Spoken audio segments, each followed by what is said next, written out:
Évidemment, quand on est cadre, manager, chef d'entreprise ou chef de service, il y a certaines choses qu'on ne laisse pas voir. Parce que de par notre position, on cherche à dissimuler nos faiblesses. Mais ce qu'on oublie, c'est que les êtres humains sont quand même bien équipés pour pouvoir lire dans l'attitude des autres. Et il se trouve que lorsque tu as un manque de confiance, tu as une faible estime de toi, en tant que chef, en tant que manager, en tant que directeur d'entreprise, même si on t'a nommé, cela finit par se lire. Généralement, il y a différentes attitudes, deux principalement, qui sont adoptées par les personnes qui sont nommées à la tête de certains services et qui n'ont pas vraiment confiance en elles. Il y a l'attitude de défense et d'agressivité. Défense et agressivité, c'est la posture de la personne qui n'a d'autre moyen que de tenter de se protéger lorsque en face d'elle se trouvent des collaborateurs un peu trop pernicieux, un peu trop têtus, des collaborateurs qui n'ont peur de rien. Donc, cette insécurité éprouvée par l'attitude de ces collaborateurs-là génère en ces managers, chefs de service qui n'ont pas suffisamment confiance en eux, une attitude de défense ou d'agressivité. La deuxième attitude, c'est celle de la soumission. C'est en cela que tu trouveras des cadres managers, chefs de service qui sont plutôt soumis, qui sont permissifs, par peur justement d'être jugés, par peur qu'on les assimile à des gens méchants. Donc en fait, des gens qui n'ont pas traité leurs propres blessures, leurs propres douleurs, leurs propres insécurités et qui sont positionnés à des postes de responsabilité. Et finalement, c'est le laisser aller. Tout est fait. Puisque, à la limite, personne ne te craint, personne ne considère même tes orientations, les choses que tu demandes de faire, on ne les prend pas au sérieux. Parce qu'on se dit, bon, de toute façon, elle va laisser faire. Ou bien, oh, il n'y a rien, ils disent, ah, mais il n'y a rien. Ça, c'est ce qui se passe lorsque quelqu'un n'a pas suffisamment confiance en lui et qui se retrouve par son expérience à un poste de responsabilité. Parce que là, il a duré dans l'entreprise, ça fait plusieurs années, il est là, il connaît le processus, ou techniquement, il est bon, tout ça.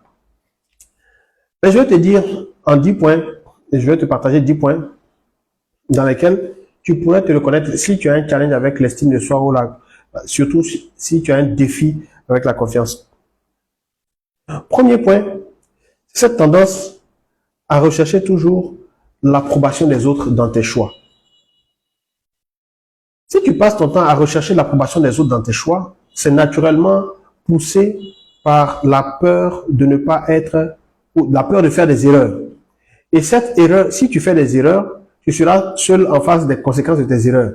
Donc, l'idée de regret te fait tellement peur que tu préfères constamment rechercher l'approbation des autres. Que les autres disent, ah oui, c'est bien ce que tu vas faire. Souvent, quand tu es nommé à un poste de responsabilité et puis tu as cette peur de faire des erreurs, tu vas dissimuler cela en faisant passer ta quête d'approbation auprès des autres par une forme de consultation, comme si tu associes les autres à la réflexion. En réalité, c'est pas que tu associes les autres à la réflexion, tu as peur de te tromper.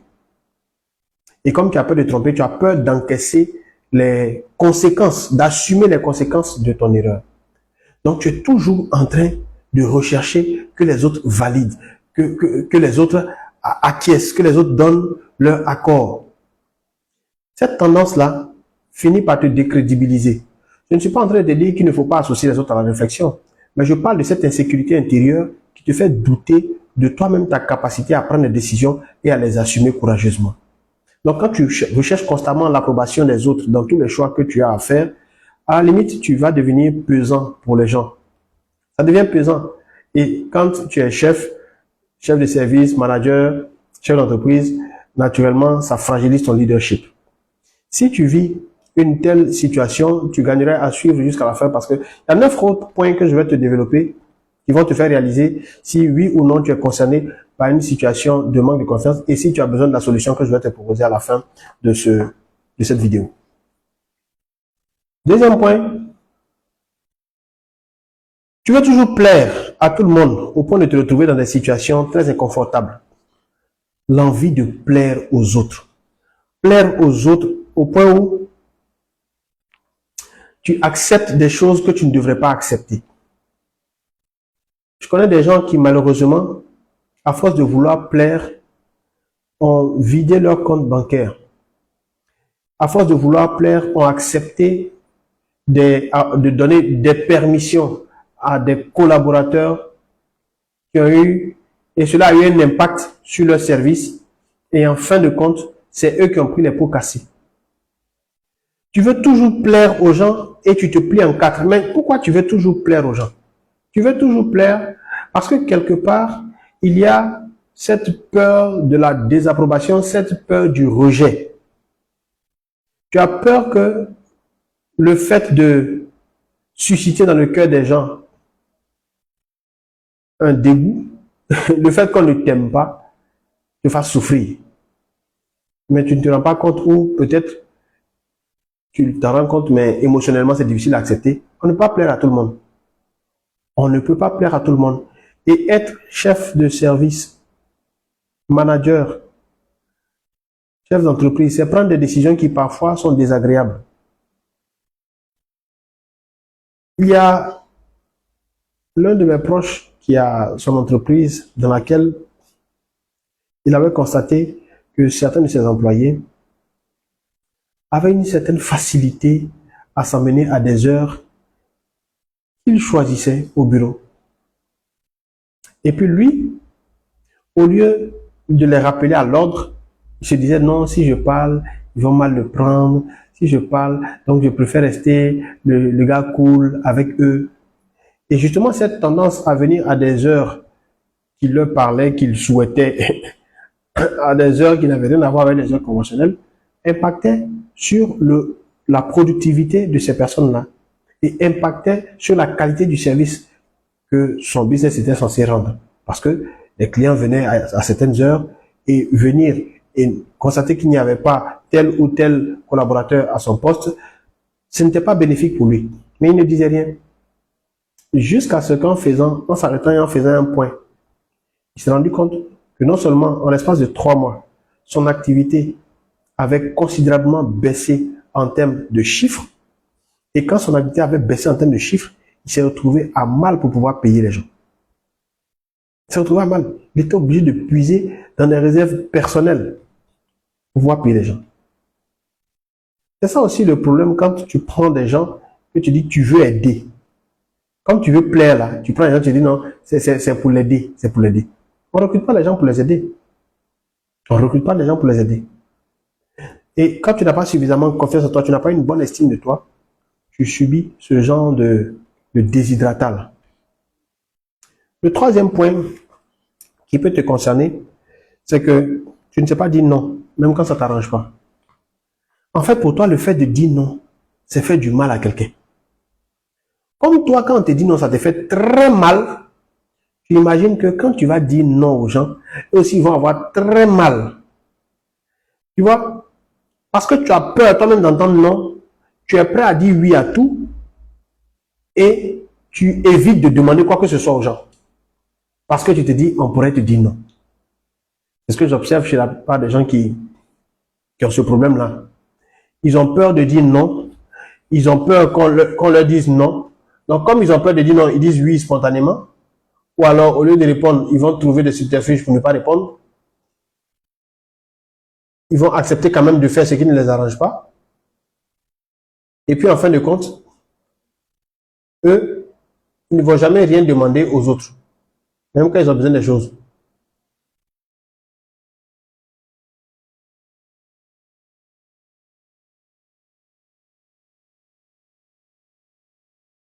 Tu vois, alors c'est Kofi Bertin. Oh, salut, cher frère.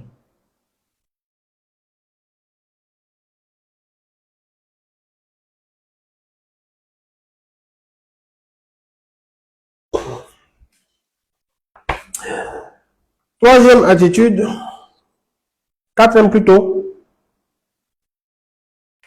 tu es tout le temps en train de remettre tes choix en cause. Tu fais un choix, au lieu de rester ferme sur ton choix, tu es constamment dans Dans le doute, tu remets ton choix en cause et c'est comme si toi, tu n'es pas ferme sur tes décisions. Ça te fatigue. Parce que quelqu'un qui est chef de service, cadre manager, et qui n'est pas ferme sur ses décisions, on n'a pas dit que tu ne peux pas te tromper, hein, mais tu doutes tellement que tu prends une décision, après tu changes. Même dans ta vie personnelle, c'est comme ça. Tu prends la décision, tu n'es jamais ferme dessus, tu tournes, et ça va avec le cinquième point, qui est de ne jamais aller au bout de tout ce que tu commences. Si tu ne vas pas au bout de ce que tu commences, comment tu vas accomplir quelque chose? Et regarde dans ta vie, il y a beaucoup de choses comme ça que tu as entamées et que tu n'as jamais terminé. Tu as entamé à grande pompe. Hein? Il y a des bouquins que tu as commencé, tu n'as pas terminé. Il y a des projets que tu as commencé, tu n'as pas terminé. Tu en as parlé. Ça fait que finalement, peut-être même dans ta vie personnelle, les gens qui te côtoient, quand tu dis une chose, ils ne te prennent pas au sérieux. Je me rappelle d'un monsieur comme ça, qui avait plusieurs projets qu'il n'a pas entamés. Et puis, malheureusement pour lui, il annonce ça à sa compagne. Avant de faire, il annonce à sa compagne. Jusqu'à un jour, lui a dit, mais ça fait plusieurs projets comme ça que tu annonces et que tu ne fais pas. Il n'était pas marié, c'était sa fiancée à l'époque. Mais ça fait plusieurs projets que tu annonces et que tu ne vas pas au bout. Est-ce qu'il ne serait pas mieux de te taire, de concrétiser le projet et puis de venir montrer le résultat? Il a très mal pris. Mais c'est vrai parce que quand tu dis que tu as fait une chose, les gens te croient, les gens te font confiance et puis en fin de compte, tu ne fais pas. Donc si tu ne fais pas, pourquoi est-ce qu'on va te croire? Pourquoi est-ce qu'on va te prêter, on va t'accorder du crédit quand tu dis que tu vas le faire? Et le problème, c'est que toi-même, à force de ne pas aller au bout de ce que tu commences à douter de toi. Cela renforce même le doute que tu poses sur ta personne. Cela renforce la faible estime que tu as pour toi. Le sixième point, c'est que sur le plan professionnel et personnel, tu constates que tu as raté beaucoup d'opportunités. Beaucoup d'opportunités. Quand tu t'assois, tu regardes derrière, tu regardes des gens avec qui tu as commencé certaines choses, il y a beaucoup d'opportunités que tu as manquées. En fait, si tu les avais saisies dans le temps, tu ne serais pas à ce niveau-là. Tu serais à un tout autre niveau, que ce soit personnel ou professionnel. Mais c'est la peur, l'hésitation, cette tendance à te décourager trop vite dès les premiers échecs qui fait que tu ne vas pas au bout. Tu as peur, tu as tellement peur d'aller au bout des choses et puis réaliser que ça n'a pas marché, que finalement, les opportunités arrivent, tu restes là dans la suranalyse. Et cette tendance à suranalyser fait que ta vie n'est même pas... Ta vie, c'est comme s'il n'y a rien à raconter de ta vie, quoi. Et c'est comme ça que tu vas te voir généralement, quand tu dis, mais bon, quelles sont les belles choses, ou est-ce que tu peux nous parler un peu de ton expérience de vie? Il n'y a rien de bon à raconter, à tes yeux d'ailleurs. Il n'y a rien à raconter. Parce que toutes les opportunités où tu pouvais faire des expériences palpitantes, des expériences nouvelles, là, tu es passé dessus. Fou! Huitième point, non, septième point, tu remets sans cesse à demain les choses qui te tiennent à cœur, par peur de ne pas y arriver. Est-ce que ça te parle? Évidemment, il y a des choses qu'on peut remettre à demain. Pas que ça ne nous tient pas à cœur, mais sur le coup, ce n'est pas des choses que tu peux faire en fonction des obligations que tu as maintenant. Ça peut se comprendre. Mais quand tu remets régulièrement à demain les choses que tu sais importantes pour toi et que cette tendance à procrastiner est source de souffrance pour toi, il faut regarder ça de près. Si tu regardes ça de près, tu vas voir que derrière ça, il y a probablement la peur. Mais quelle peur? Il faut être capable d'identifier cette peur-là. Généralement, quand les gens n'ont pas suffisamment confiance en eux, ils ne passent pas promptement à l'action. Vois-tu, celui qui est sûr que ce qu'il veut faire va connaître un succès, s'il n'a pas peur du succès, il va passer à l'action. Celui qui est sûr que ce qu'il veut faire va connaître, il va avoir un résultat satisfaisant pour lui et pour d'autres, bien évidemment, il va passer à l'action. Je le disais à quelqu'un, on ne passe pas à l'action juste avec la tête. On passe à l'action avec le cœur, donc avec l'état d'âme. Et qu'est-ce qui habite ton état d'âme? Est-ce que c'est la peur, c'est l'insécurité ou bien c'est l'assurance? Si tu es habité par l'assurance, ça vient avec de l'énergie. Les états d'âme agréables, positifs, ça favorise une certaine énergie. Les états d'âme désagréables favorisent une baisse d'énergie. Ça alourdit l'intérieur. Donc ça fait que des gens ont conscience des choses qu'ils doivent faire, mais ils n'ont pas l'énergie pour les faire. et tu n'as pas l'énergie pour les faire, généralement parce que pendant trop longtemps, ton moteur a été alimenté par la peur. La peur favorise l'immobilisme. La peur favorise le ralentissement, la coagulation du sang. Alors que l'amour réchauffe. L'amour suscite l'action. L'amour entraîne le mouvement. L'amour entraîne la légèreté favorisant l'action. La peur entraîne l'alourdissement favorisant l'arrêt, l'inaction. Et qui parle de peur parle de manque de confiance en soi. Parce que manque de confiance, faible estime de soi, c'est alimenté par la peur. Globalement, ceux qui lisent les bouquins en rapport avec la croissance personnelle, la spiritualité, vous vous rendrez compte qu'il y a deux grands types de forces émotionnelles. Il y a les forces qui se rapprochent de l'amour et les forces qui se rapprochent de la peur. C'est tout. C'est amour et peur. Tout le reste, ça gravite autour de ça. Donc, soit tu es mobilisé par le sentiment d'amour, ce qui est élevé et qui devait passer à l'action. Donc, amour de soi. Naturellement, amour des compétences que tu as pu faire, tu as pu développer. Amour de ce que tu veux faire. Ça nourrit la confiance ou la peur, le manque de confiance, le manque d'appréciation de toi. 8e point, tu es tellement préoccupé par ce que les autres vont dire à ton sujet que tu ne fais jamais ce que tu veux vraiment. Tu es tellement préoccupé par ce que les autres diront à ton sujet. Le quand dira-t-on te fatigue. C'est-à-dire, tu as de belles idées, de belles initiatives. Tu es là, tu es chef d'entreprise, chef de service, cadre, manager. Mais ce que tu veux entreprendre comme innovation, là, tu n'oses pas. Parce que dans ta tête, tu as déjà fait le scénario des railleries en cas d'échec. Dans ta tête, tu as déjà fait le tour de ce que les autres pourraient penser. Et justement, cette facilité que tu as à ne voir que l'aspect négatif des choses, à ne voir que l'aspect qui va être dommageable, l'aspect qui va être négatif pour toi, cette tendance-là, ça te tétanise à l'avance. Tu es préoccupé par, ah, les gens vont dire ça. Non, moi, je n'ai pas envie de rester là. Mais si je pars, qu'est-ce que les gens vont dire? Non, je n'ai pas envie de travailler avec telle personne. Si je fais ça, qu'est-ce que les gens vont dire? Ah non, je n'ai pas envie de...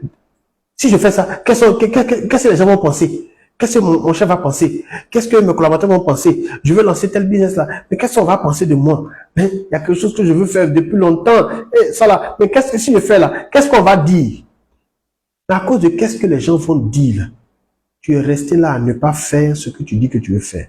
Oubliant qu'il y aura toujours des gens pour dire des choses à ton sujet. Il y aura toujours des gens pour dire des choses à ton sujet.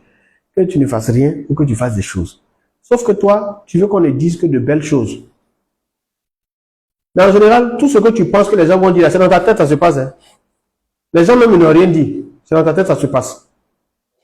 Mais ça montre à quel point tu es aussi accro à la validation des autres. Tu es aussi accro à la validation, à l'appréciation venant des autres. Ouais, l'appréciation c'est bien, mais quand tu en dépends trop, tu n'en obtiens pas. Quand tu en dépends trop, ça ne vient pas. Est-ce que tu sais que tous ceux qui ont entrepris des choses,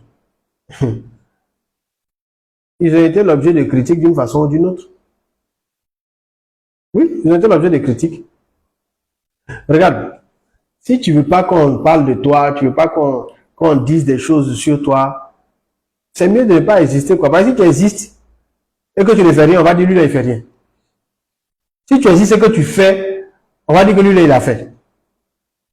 Et observe que c'est quand tu es trop sensible à ce que les autres disent que finalement, ce qu'ils disent là, ça finit par t'atteindre.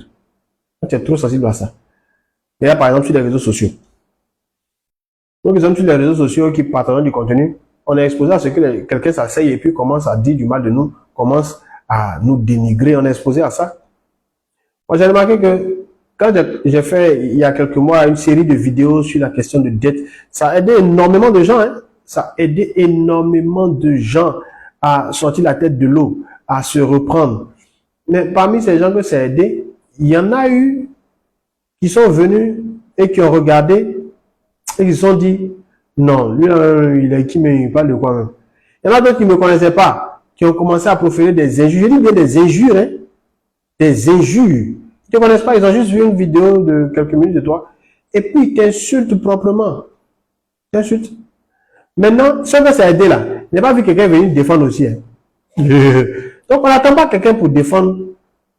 Mais ça, le fait que j'accorde de l'intérêt à ça ou que je n'y accorde pas d'intérêt, c'est moi qui choisis. C'est moi qui choisis. C'est moi qui décide de considérer ce qu'ils ont dit là comme étant une attaque personnelle.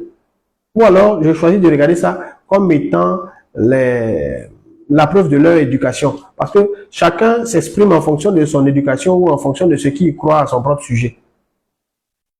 Donc, si le premier réflexe que tu as devant un inconnu qui dit des choses avec lesquelles tu n'es pas d'accord, c'est de proférer des injures, c'est ton niveau d'éducation. C'est comme ça, moi, j'ai choisi de voir ça. Les gens interagissent en fonction de leur niveau d'éducation, en fonction de leur perception de la vie. Tu vois un peu. Donc, on va toujours dire des choses sur toi, mais il faut savoir que ce que quelqu'un dit dépend beaucoup plus de lui, de son éducation, de sa perception. En fait, toute personne qui donne un point de vue parle d'elle-même. Parle de ses lunettes. Maintenant, dans tout ce que quelqu'un dit, il y a des choses qui sont objectives, qui peuvent t'aider à t'améliorer si tu as envie de t'améliorer. D'accord? 9e point, tu passes ton temps à te comparer aux autres et généralement tu les trouves mieux que toi. Ça, c'est le propre de celui qui n'a pas une bonne estime de lui-même. Toujours dans la comparaison. Et cette comparaison-là fait que quand tu vas lui dire quelque chose sur quelqu'un, il va ramener ça à lui. Ramener ça toujours à lui. Et même quand tu lui dis pas quelque chose sur quelqu'un, lui-même là, il est en train de se comparer dans son cœur. Tu vas voir des cas de managers chez l'entreprise qu'on a nommé quelque part dans l'entreprise, ils vont être toujours en comparaison avec ce que d'autres font. Et quand on va dire, ah, l'autre là, dans sa vie, c'est comme ça, tu te sens complexé en même temps. Tu te sens attristé en même temps. Parce que l'autre a fait ça, l'autre a fait ci. Toi, tu n'as pas fait ça, tu n'as pas fait ci. Donc, tu es complexé, tu es triste. Toi-même là, tu te dénigres. La comparaison, c'est un couteau à double tranchant. Te comparer à quelqu'un qui fait moins bien que toi peut te faire te sentir supérieur, n'est-ce pas? Te comparer à quelqu'un qui fait beaucoup plus que toi peut te faire te sentir inférieur. Ouais. Donc, c'est un couteau à double tranchant. Le problème, c'est lorsque cette comparaison est source de souffrance. Sinon, si tu as regardé que toi, tu as fait 100, quelqu'un a fait 5, tu descends, hein? C'est comme quand je faisais au départ les vidéos sur TikTok. Il m'arrivait de tomber sur des vidéos de jeunes filles qui exhibaient certaines parties de leur corps, tout ça. Et puis, je regardais le nombre d'abonnés. Quand j'ai commencé là, il y avait ce petit sentiment de dire, ah, les gens sont là, il faut que danser, il faut que s'exhiber, et puis, ils ont tel nombre d'abonnés. Moi, je vais travailler plus et dépasser ce nombre d'abonnés là, rien qu'avec du contenu productif. Rien qu'avec du contenu utile, du contenu instructif, du contenu inspirant, du contenu inspirant. C'est ce que j'ai décidé de faire. Et j'ai commencé à le faire. Je me suis comparé. Quand je dis je me suis comparé, j'ai regardé le nombre d'abonnés, mon nombre d'abonnés. C'était un élément de mesure. Et j'ai commencé à travailler en multipliant le nombre de vidéos, en faisant le nombre de vidéos, mais toujours dans mon couloir. Tu ne verras pas des vidéos où je suis en train de faire des choses qui ne sont pas en rapport avec mon couloir. Peut-être quelques-unes très rares sur quelques sons, tendances, mais toujours soit en proposant un article, en proposant quelque chose. C'est très, extrêmement rare. C'est 0,0001%. Et il se trouve que le travail payant toujours, aujourd'hui, on a plus de 130 000 followers sur une plateforme comme TikTok avec du contenu inspirant, instructif. Plus de 130 000. Et on a fait quoi? Quand je me rappelle qu'en décembre, à mi-décembre, 15 décembre, on était à 6 000 followers. Aujourd'hui, on est en juin. Donc, c'est comme si en 6-7 mois, on a eu plus de 124 000 followers. 6 mois. Sur le réseau social. Et cette comparaison-là a été un carburant pour passer à l'action. Un carburant pour bouger. Tu vois un peu. Donc, si tu es cadre manager chez l'entreprise et que tu as tendance à te comparer aux autres et à te sentir moins que, à comparer tes diplômes à ceux des autres, à te sentir moins que, il y a un mode de fonctionnement dans ton cerveau qui n'est pas à ton avantage. Ton mental ne fonctionne pas pour t'aider. Et puis, est-ce que c'est son rôle même de t'aider? Il y a une autre façon de reprendre le contrôle. 10e point.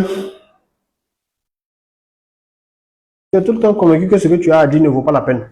Ça fait que dans les réunions du conseil d'administration, tu ne parles pas, tu es là, tu passes inaperçu, tu essaies de raser les murs, alors que tu es un cadre, tu es un manager. Tu sais bien comme le professionnel là, celui qui ne dit rien ne se fait pas remarquer. Même quand tu es intelligent, personne ne le sait jusqu'à ce que tu ouvres la bouche. C'est un peu comme quand tu es idiot aussi. Bref. Alors, si ces 10 points là, ça t'a parlé, que tu t'es reconnu dedans, j'ai une bonne nouvelle pour toi parce que nous avons un programme d'accompagnement destiné aux cadres, managers, chefs d'entreprise, chefs de service qui veulent se sentir beaucoup plus confiants dans leurs relations socio-professionnelles. Pourquoi est-ce que tu dois participer? Tu dois participer parce que là où tu es, tu as peut-être déjà essayé de trouver des solutions par toi-même. Tu as cherché des voies et moyens pour résoudre le problème par toi-même. Tu n'y es pas arrivé.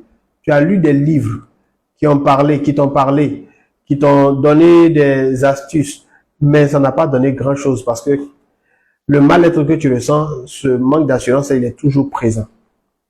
Quand tu as conscience de ça, il te faut te faire accompagner. C'est ce qui te manque actuellement. Par exemple, ne pas faire accompagner. Ne pas faire accompagner par quelqu'un qui a l'habitude de travailler sur ce genre de thématique avec des personnes, avec d'autres personnes comme toi. Ça fait plusieurs années qu'on accompagne des cadres, des managers, des chefs d'entreprise, des entrepreneurs, pour que ceux-ci puissent développer leur niveau de confiance. Ils ont surpris les résultats qu'ils obtiennent parce que le processus qu'on a mis en place est éprouvé. Il y a longtemps qu'on le fait et ça montre des résultats chaque fois.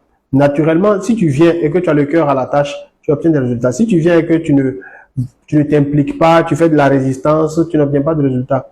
Mais tous ceux qui sont venus dans ce programme qui s'appelle Self-Esteem Academy et qui ont pratiqué, qui ont suivi le processus mis en place, obtiennent des résultats, obtiennent de la transformation. Ils voient qu'ils bougent, ils passent d'un point A à un point B. Et c'est ça notre plus grande joie. Comment aider les gens à sortir de cette lourdeur intérieure, de cette peur intérieure, pour faire installer en eux la sécurité, la tranquillité. Tu dois participer à ce programme parce que tu sais que si tu restes tel que tu es, non seulement tes performances professionnelles seront impactées, en plus de cela, peut-être même que ton poste peut être menacé. Parce que les gens ne sont pas là-bas, là où tu es en entreprise là, les gens ne sont pas là-bas pour juste une affaire de famille ou bien pour faire ami-ami. Une entreprise existe pour des résultats. Une entreprise existe pour avoir un impact sur le segment de marché qu'elle a identifié. Donc, si toi, tu es là et que tu joues pas ta partition parce que tu as peur, tu n'as pas suffisamment confiance en toi, tu es hésitant, naturellement, tu seras éjecté du processus. Et ce n'est pas une affaire personnelle. Ça n'a rien à voir, ça n'a rien de personnel. Il te faut jouer ton rôle. Donc, fais ce qui est de ton devoir pour pouvoir accomplir les tâches qui sont les tiennes. Et ce qui est de ton devoir là, avoir confiance en toi, c'est pas quelqu'un qui doit te l'insuffler, c'est pas l'entreprise qui va t'insuffler une confiance en toi. C'est pas l'entreprise qui va t'insuffler une bonne estime de toi. Généralement, on s'attend à ce que tu sois prêt. C'est d'ailleurs pourquoi il faut faire recours à des professionnels de l'accompagnement pour pouvoir travailler à améliorer ton estime, pour pouvoir travailler à améliorer ta confiance. Tu dois participer à ce programme parce que justement, ce manque de confiance, cette peur qui s'installe en toi, elle peut avoir un impact sur ta descendance. Puisque les premiers modèles qu'on a en tant qu'enfant, ce sont nos parents. Et les enfants apprennent beaucoup plus, non pas parce que tu leur dis de faire, mais surtout parce que tu es, parce que tu incarnes, par le comportement qu'ils te voient manifester. Et les enfants lisent à travers les gens. Les enfants lisent à travers les gens, comme c'est pas possible. Et parce qu'ils lisent à travers les gens, ils vont lire ta personne. Ils vont lire ce que tu es, ce que tu véhicules, ce que tu envoies comme énergie. Alors, si tu te demandes, mais comment je fais pour participer à ce programme? Le programme, déjà, il faut savoir qu'il se déroule sur 3 mois en présentiel. Un dimanche sur 2, et nous démarrons le 8 juin prochain. Le 8 juin prochain, à notre cabinet, c'est à Angré, dans les environs du Nouveau-Chu. Nous démarrons le 8 juin prochain, et c'est sur 3 mois. En présentiel. Le nombre de places est très limité. En ce moment, il nous reste moins de 10 places. Quel est le coût de la participation? La participation est de 600 000 francs. et tu as la possibilité de payer par tranche. Donc, si tu veux t'inscrire dès maintenant, il te faut appeler le numéro qui apparaît juste là pour t'inscrire et venir nous rejoindre et participer à ce programme-là. Nous allons partager avec toi non seulement les outils, mais t'accompagner dans la mise en application. Voilà. Si tu as des questions, n'hésite pas à me les laisser en commentaire. Pose ces questions en commentaire, je vais y répondre. Certains se demandent, mais est-ce que ça se fait, on peut suivre en ligne? On peut faire cet accompagnement en présentiel. Bien évidemment, pour l'accompagnement en ligne, c'est le coaching individuel qui a d'autres coûts. Donc, si ça t'intéresse, on en parle en privé. Donc, est-ce qu'il y a des questions? Je laisse 2 minutes pour d'éventuelles questions.